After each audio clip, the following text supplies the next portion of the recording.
The day you remove this waist bead, the charm on your husband will disappear and he will realize he never loved you. He will throw you out of the house.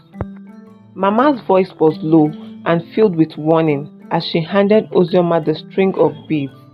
Ozioma took them, her heart racing.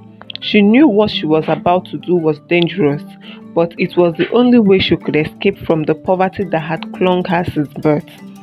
Ozioma had grown up in the outskirts of Port Harcourt, a rundown neighborhood where the stench of hardship hung in the air. Her family barely made ends meet, and from a young age, she had been determined to change her fate. She wanted more luxury, comfort, power, and she found her opportunity in Norma, a wealthy classmate she had met during her university days. Norma was everything Ozioma was not: beautiful, soft-spoken, and heir to her father's wealth. Chief Okafor, Norma's father, was the chairman of a powerful oil and gas company, and his fortune was the stuff of legends. From the moment Ozioma met Norma, she knew she had found her way out of poverty, so she attached herself to Norma like a parasite, pretending to be the best friend anyone could ask of.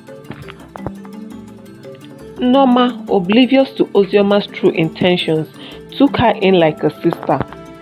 She introduced her to her family, showered her with gifts, and even helped her secure a job in her father's company after graduation.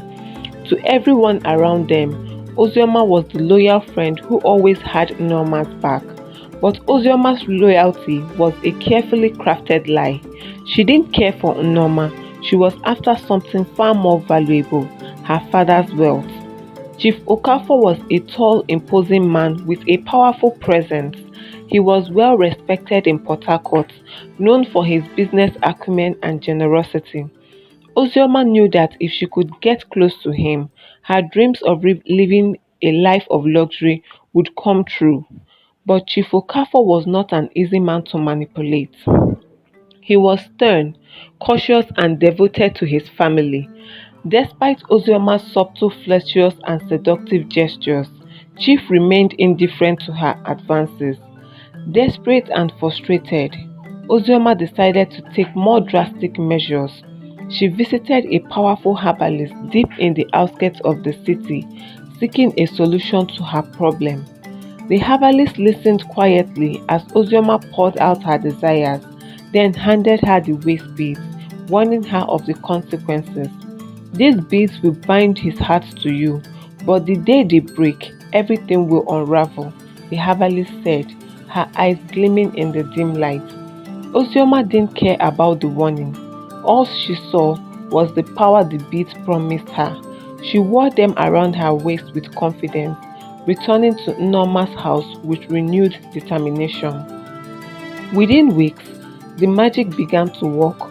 Chief Okafor, who had once been indifferent, began to take an interest in Ozioma.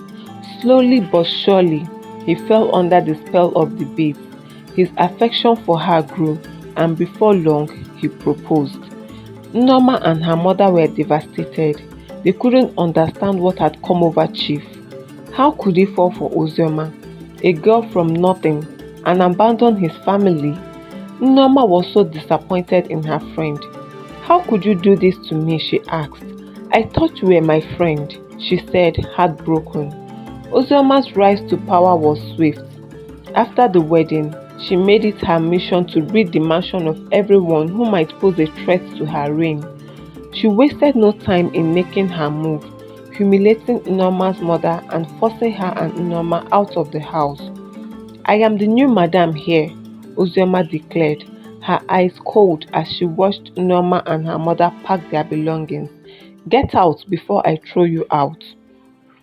The mansion, once filled with warmth and laughter, became a cold and lonely place, with Ozioma ruling it like a queen. But she didn't care. She had won. She had everything she ever wanted: Chief's wealth, his power, his name. For a time, Ozioma lived in luxury, enjoying the fruits of her deceit. One day, while she was dressing, the unthinkable happened. The waist bead snapped. The tiny beads scattered across the floor, their charm broken, just as Mama had warned. Almost immediately, the spell began to lift. Chief Okafor, once blinded by love, looked at Ozioma's picture which hung on the wall with confusion and anger. He realized with a sinking heart that he had been under a spell. The memories of his actions came flooding back, and he was filled with disgust. "You!" he roared, storming into the bedroom where Ozioma stood frozen in shock. "You deceived me. You are nothing but a liar and a manipulator." Ozioma's world came crashing down. In a matter of hours, everything she had fought for, schemed for, was gone. Chief Okafor threw her out of the mansion without a second thought. Her riches, her power, all ripped away. As Ozioma walked through the streets of Port Harcourt, back to the life she had tried so hard to escape, she realized too late that greed and deceit had cost her everything. The bead had given her what she wanted, but in the end, they had taken it all away.